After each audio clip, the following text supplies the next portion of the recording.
Hi, everyone. Welcome to another episode of Outgrow's Marketer of the Month. I'm your host, Dr. Saksham Sharda.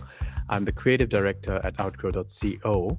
And for this month, we're going to interview Ryan Steinolfson, who is the founder of AccelerateMarketing.com. Thanks for joining us, Ryan. Yeah, thanks for having me. So, Ryan, we're going to start with a rapid fire round just to break the ice. You get 3 passes. In case you don't want to answer the question, you can just say pass, but try to keep your answers to 1 word or 1 sentence only, okay?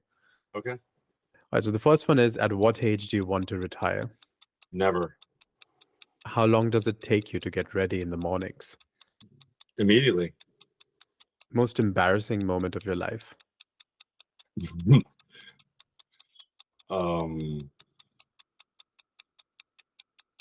Pass. Favorite color? Blue. What time of day are you most inspired? In the shower. How many hours of sleep can you survive on? 7. Fill in the blank. An upcoming marketing trend is blank. AI for voice.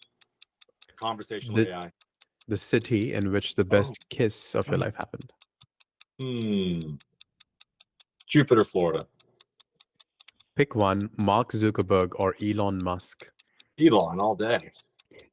The biggest mistake of your career. No mistakes. How do you relax? Getting in the water. Ocean. How many cups of coffee do you drink per day? 0. A habit of yours that you hate. It's all good. The most valuable skill you've learned in life. Calming down. Like bringing it down. Your favorite Netflix show. I don't watch any Netflix. YouTube. It's all YouTube. Your favorite YouTube show. I'd say like ancient aliens, ancient civilizations. 1 word description of your leadership style. Open. Top priority in your daily schedule. Meditation. Key factor for maintaining a work-life balance. Fun. Memorable career milestone. Hitting $1 million a year. Oh, okay. Well, that's the end of the rapid fire round. That was quite a high end. So let's go on to the main questions, which you can answer with as much ease and time as you like. The first one is, how does one accelerate marketing in this age of AI content everywhere? Great question. They accelerate their marketing. And I can go, this is going to be longer in a sentence, right? Yeah, you can go on for a while. All right. Whew. It's tough. For a guy that likes to talk, using words, just 1 word, it's tough. My team would have been proud of me, actually, like having me go through that. So it's really simple, actually, because we've been doing it for about 15 years now. And in this day and age, for an agency to be around any more than even 4 or 5 is a long time. And during that time, a lot's changed and a lot stayed the same. And so one of the things that stayed the same, because people are still searching on Google and they're still typing in business near me or pets near me or pet sitter, whatever they're looking for. And the number one way that people are still finding businesses is still on a lot of them are looking for the search results at the top. And so Google is, it's got the maps and it's got now Google screened. And so that's why we focus on just those 2 things, is Google local service ads and Google Maps. And if a SMB or a small to medium-sized business is in those areas, in those 2 sections, and they've got a decent number of reviews, which we help them with, and they're using AI, that's the wrinkle, conversational AI, which we have a solution for. Thank God, we finally, after 2 years, we finally got a solution to answer the phone using AI for our clients so they can have 100% response rate. That's the key to generating a constant flow of new pre-qualified, pre-sold leads, is to make sure that the phone is being answered every single time, if not by your team for the first 20 seconds, which is what we do. We give the internal team about 20 seconds to answer the phone, and then we let it flip over to AI so that all the calls are answered within that 30-second time period that Google wants. And that's the main ranking factor for local service ads. And that's what almost every single business is not doing. So we finally have a solution for that. It's using AI in a way that most people don't know you can use it. And we can even make it sound like your voice. So it sounds like the owner when the AI picks up. And we do that for not only voice calls, but also for message leads. And that is a technology that is rapidly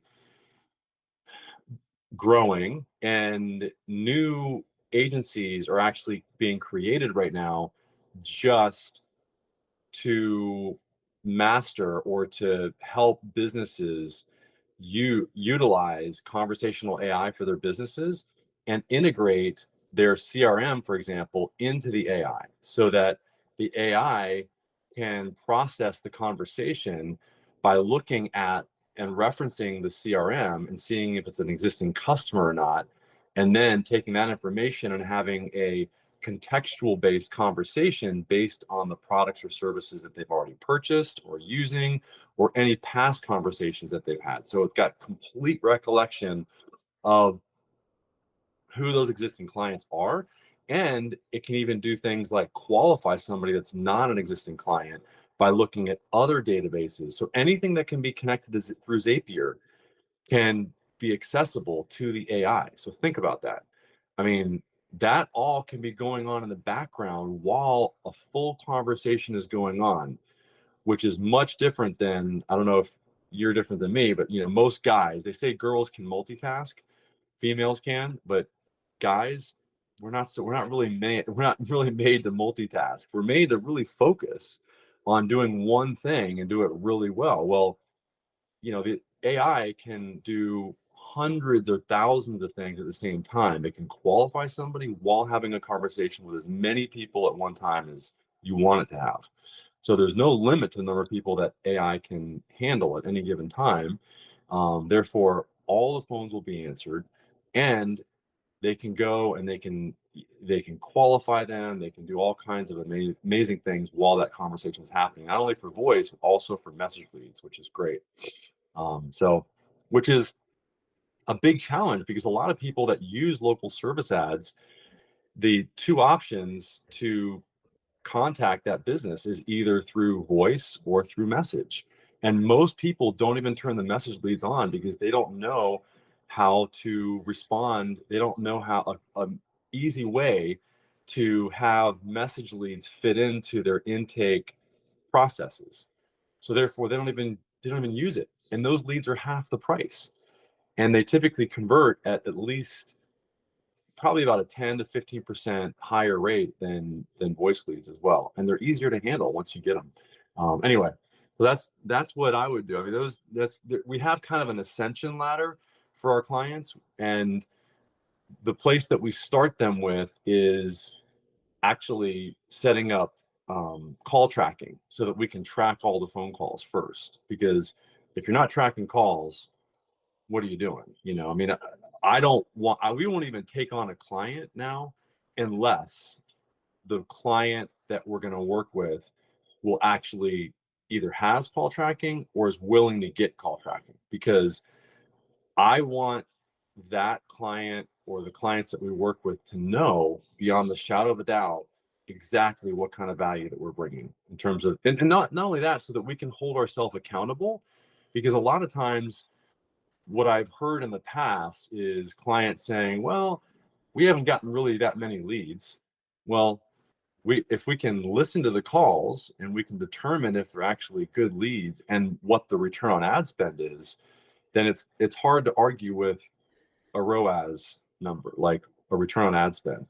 So if we're getting somebody at least a 3x return on ad spend, that's our minimum. Then I think that that's a good thing. So we like dealing in specific and specificity in black and white numbers, and otherwise it's just too ambiguous. If we're dealing with oh, well, we don't know exactly how many, phone calls you generated for us. It's like, no, this is how many we generated. This is what your return on ad spend is, Yeah.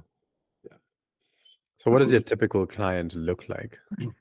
Great question. We've definitely got an avatar that we've developed, and my team has gotten really good with this. I mean, for a while I was the sales guy, and so my new operations manager, not new anymore, she's been with me for over 3 years now. She's amazing, and she and I have worked out a really good avatar, because for a while there we were taking on clients, and this is actually one of the reasons why we've grown so much in the past 3 years, is because, and it sounds counterintuitive, that you actually are more restrictive with who you take on, and yet we grow more. We might not grow in our top line gross revenue, but what we do grow is we grow in our net revenue. That's the amazing thing. We grew our net revenue from 20 to 25%, almost 50%. That's a huge profit percentage. I mean, that's like, I don't think there's too many other agencies out there that have that kind of a profit percentage. I mean, typically it's around 20, 25%. If that, we've exceeded 50% in certain months this past year, because we've gotten super specific on who we take. And when I talk to people, when I talk to prospects, and they call me from typically my YouTube videos, etc., that I've got out there, which by the way is a amazing channel for lead gen. I mean, I know it's been used for a long time. I love the lead gen from YouTube, because I can educate people and get them to a certain point before I even talk to them, so that they're prepped for the call. I mean, they know about the 3 R's, the reviews, radius, response time. They know the mantra that I've got. So I'm already talking to somebody that's already educated, and that's a good thing, because then I don't have to spend as much time helping them understand who we're looking for, because a lot of times I've already qualified them in the YouTube videos, because they know that if they're not dealing with their response rate, if they're not dealing with their getting reviews on a weekly basis, at least 2 reviews a week, and if they're not optimized in terms of their radius, which we've got ways to do that, then they're not a good candidate, number one. I mean, or if they're not willing to do something about it. It's okay if they're not doing anything about it, and if they're going to tell me when I'm on the call that they're not willing to do anything about it, then it's like a red flag. We use red flags and green flags. It's like green flag, red flag. So we use our team's constantly saying, this is a red flag, this is a green flag. So the other thing that we're looking for is not only somebody that's willing to work on those things, it's also, are they, there's a few other things that we look for. We look for, if we get to the return on ad spend that we're looking to get to, okay? In other words, are we able to generate a return on ad spend that's at least 3x? Will they increase the budget? Because outside of Google Maps optimization, or not, Google Business Profile optimization, which is primarily an organic strategy, the local service ad strategy is one where you have to pay to play, just like Google Pay per click. It's just primarily it's for local businesses. And if we get to a certain budget spend and that person has spent their budget, and we have maintained a certain cost per acquisition that we've agreed upon in the beginning, and based on what their income is, and we know that every new client that they acquire is, let's say we acquire them for $500 a piece, and they've told us that the average amount they make for a client, let's say it's an attorney and they're making 5,000. Well, that's a great return on ad spend. I mean, it's, they're paying $500, they're making 5,000. And as long as we maintain that relationship of cost per acquisition and to how much their income is, I just want to get an agreement in the beginning that if we keep that they're going to want to increase the budget. They're going to keep wanting to, increase the amount that they spend. So unless we have somebody that's willing to do that, or start at a budget that we need to start at in the beginning, because Google actually wants to know, because we've tested this out, especially for local service ads. So all you agency owners out there that, I don't know who you're, there's probably some agency owners are going to listen to this. A lot of agency owners that I've spoken to don't know this about local service ads. So this is a good thing to know, that because we've tested this, that a lot of areas or a lot of verticals, if you don't start out with a certain budget amount per week, per month, they're just not going to send you the volume of leads. We've experienced that Google will not send the volume, or really the quality as well of leads to your client. And so we have a minimum that we like to start with, and a lot of times it's a little bit more than some of these small, medium-sized business owners want to commit to. And that tells us something also about them as well. Are they really ready to start a campaign like the one that we want to start with them as well? So we just want to know that who we're dealing with, and because some people, they just want to like dip their toe in, and it can be a little challenge. It can be challenging for us, because if we're spending our time onboarding somebody that just wants to kind of try it out, we're limiting our capacity to bring on another client that would want to go full bore and has the budget and has the scalability to grow with us, so that we can really make a big impact on their business. Because we want to work with businesses that want to grow, and that really want to make an impact and grow. So those are a couple things. I mean, there's many more, but The conversation AI that you've been talking about must have been something very recent, and I guess only from last year onwards that we seen such progress in AI. So all this growth that you've seen through this tactic has happened in the past year. yeah. So it's funny, we've just experienced that growth without even the AI. We're just launching the AI literally this week. And if anybody wants, and we're actually going to white label our service to other agencies as well. So we've been developing this conversational AI tool along with a software for local service ads that allows business owners to manage their local service ads, because it allows them to see what their response rate is. Because if you don't have what's called a MCC account, or a master client account, you can't see what your response rate is. So so a lot of business owners that only have one location, which is probably 80% of businesses out there, they can't see what their response rate is at all. And so our software allows them to do that, and to go back and look back more than the 3 months than that the current LSA software allows you to go back and look.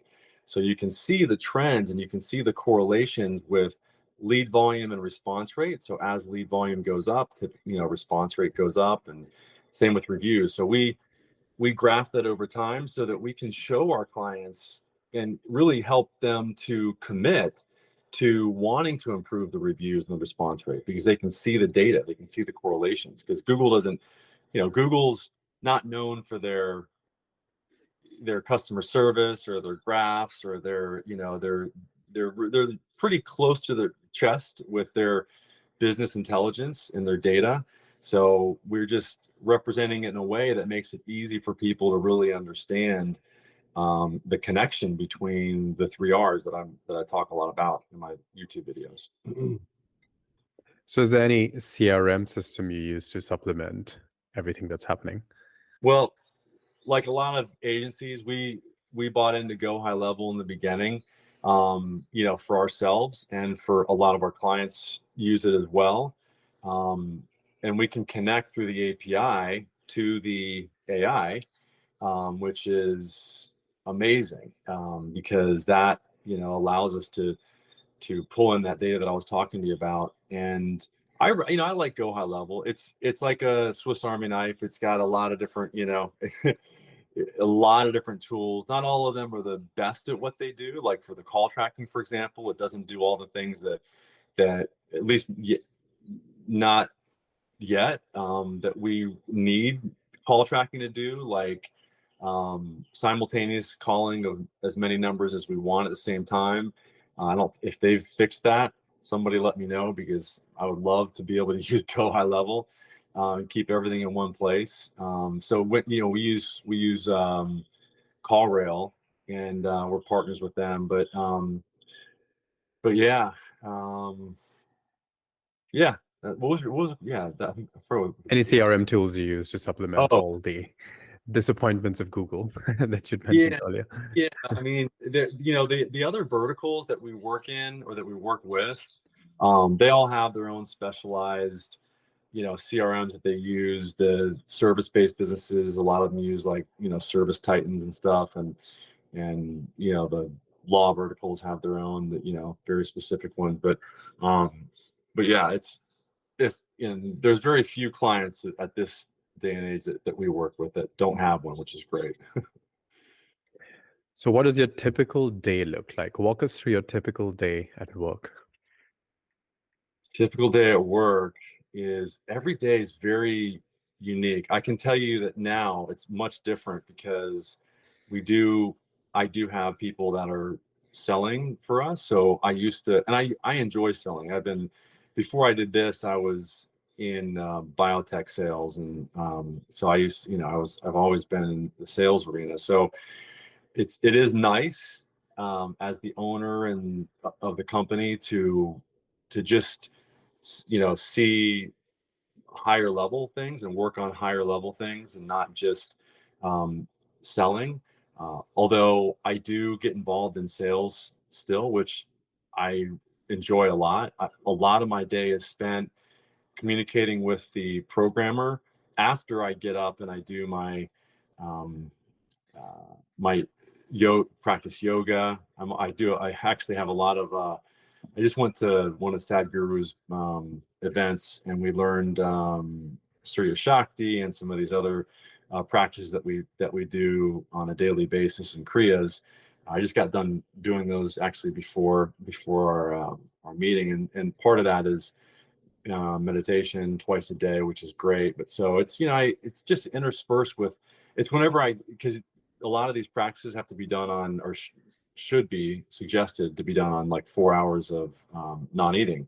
So I'm constantly, you know, figuring out, you know, when lunch is, when dinner is, and then, you know, having all these calls with, you know, these business calls and stuff. It's just, every day is a little bit different, you know, in terms of what's going to work. And um, I have a lot of Zoom calls, and I do podcasts, and I record videos as well for my YouTube channel.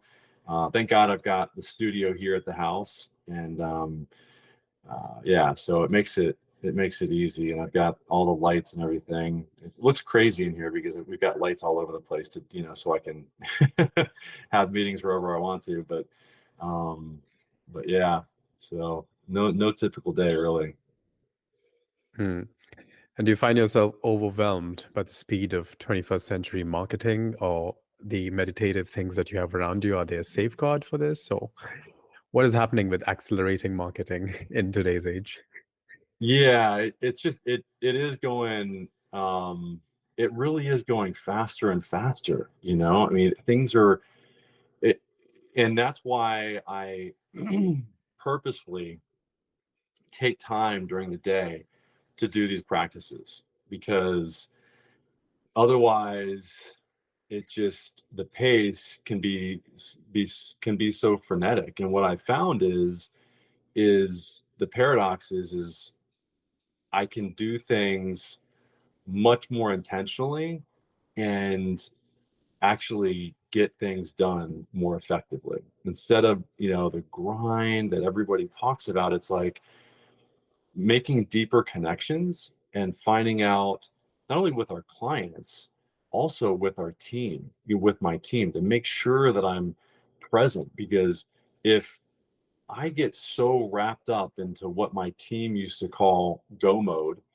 when I was having 2 or 3 or 4 cups of coffee a day, then I was not able to connect, because while I was meeting with you, I was thinking about what's happening or what's going to happen at 1 o'clock, and what happened earlier, and what's going to happen tomorrow, instead of actually connecting and being present in the moment with you or my employee or my girlfriend or anything that's going on. And I think that in today's era, and just in today, I think that I know that I was doing that. And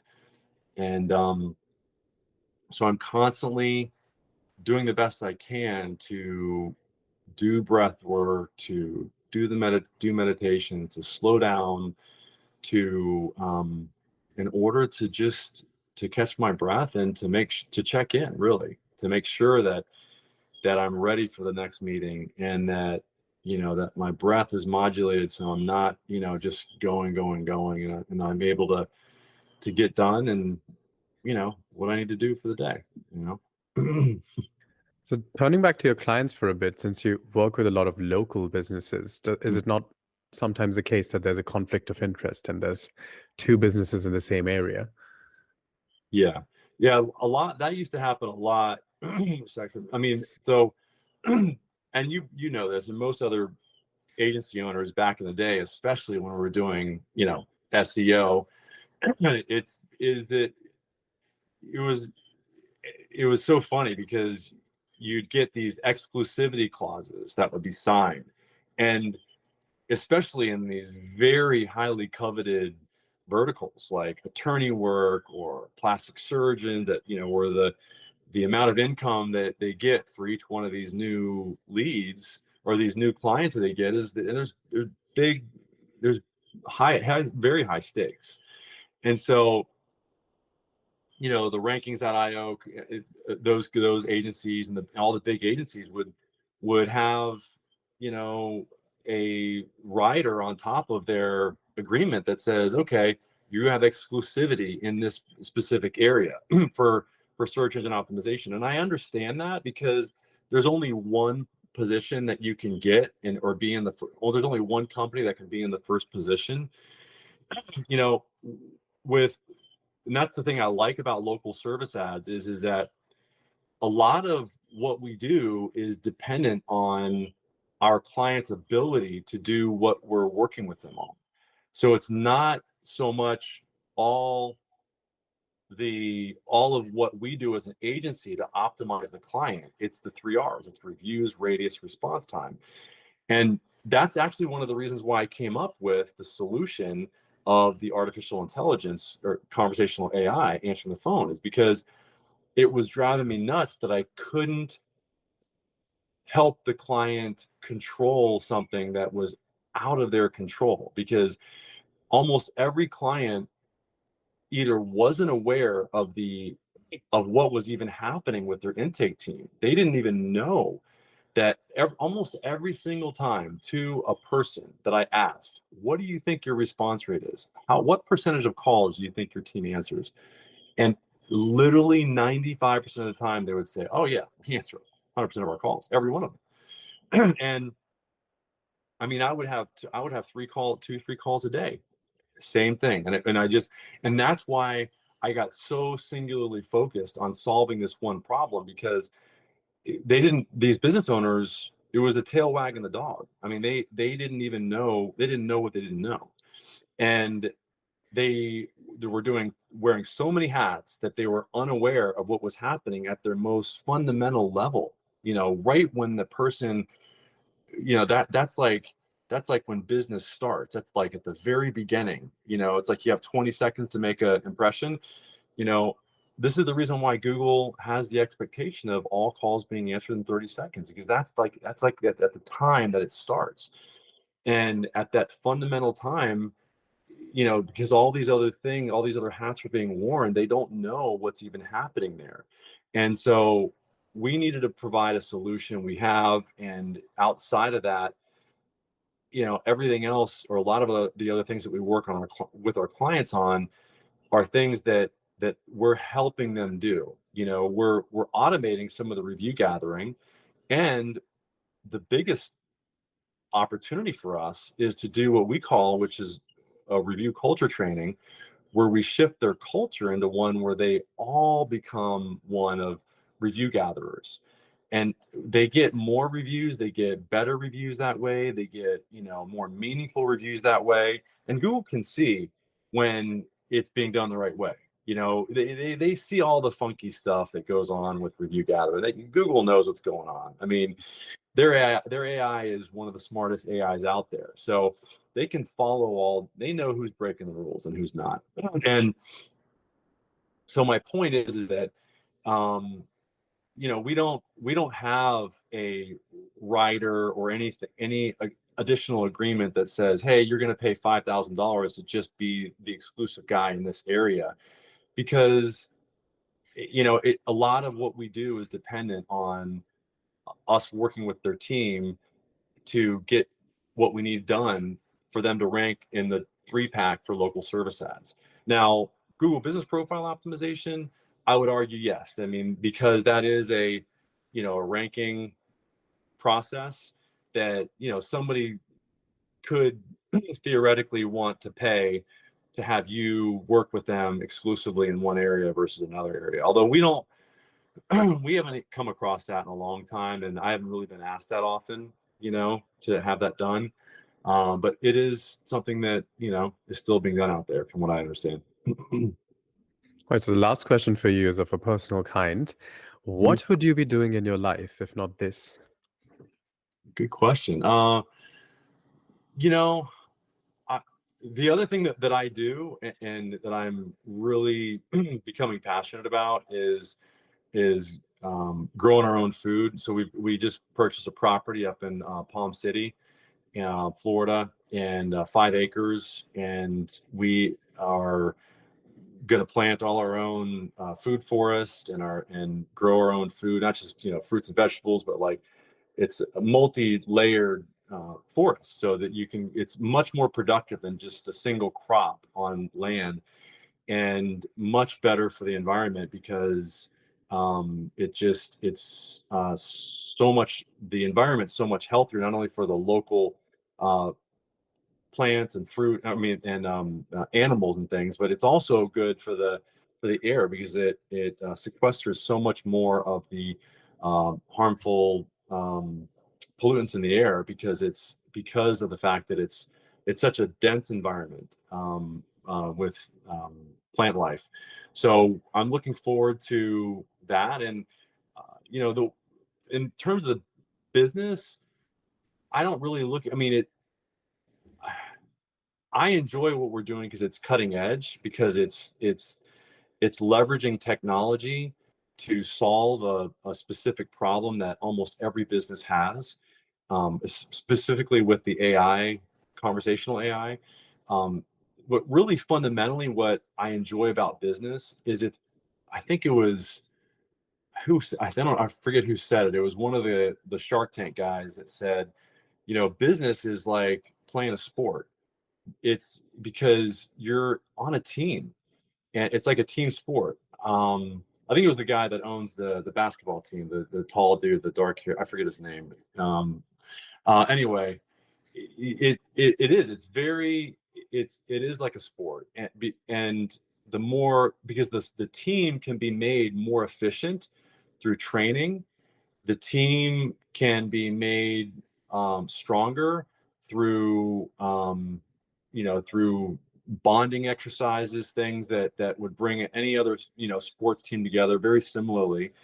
And there's a culture, just like a sports team has. Every sports team, all the famous ones, they all have their own little internal culture in the team, and the same thing applies with the team, the business team. And it really, I think, somebody else said this. I mean, when you fundamentally break down a company, it's just the employees. It's all the team itself, and operating as one organism, if you will. And so that's what I find so fundamentally interesting about it, is that it's even though we're delivering agency services, digital marketing agency services, we could be at the same time, delivering any service. We could be a pest control company, and it would really be the same thing. It's just the, and I enjoy what we're doing specifically because I do enjoy the tech side of things and the cutting edge side of it that we're really cutting a new new space, that we're really opening up a new space. And like I said earlier, there are agencies that are starting that are specifically just delivering AI, conversational AI, and specifically the connections to the APIs. That's all that agency. There's whole new agencies now that are just doing that, and they're getting paid millions a month. Like, I don't know that we're going to go to that. We're going to stay in our lane and continue to deliver our services, and then just add in the conversational AI to provide the solution that we need specifically for the services that we have. I was going to say, but you said you also plan to white label it, and yeah, we are white labeling it for other agencies, and any business owners that want to test it out, we are looking to test it out all by itself without our services, because just by itself, just the AI itself, because we definitely we've got a little double texting issue that's going on with the message leads, because Google actually sends 2 messages and then the AI wants to respond twice. So we just got a few little things that we got to work out, but it's amazing. The calls that are being answered by AI are counted as answered calls, which is great. It's really pretty cool. Well, thanks for coming on the show and telling us all about it. And thanks everyone for joining us for this month's episode of Outgrow's Market of the Month. That was Ryan Steinolfson, who is the founder of AccelerateMarketing.com. Thanks for joining us, Ryan. Yeah, thank you. Check out their website for more details, and we'll see you once again next month with another Marketer of the Month.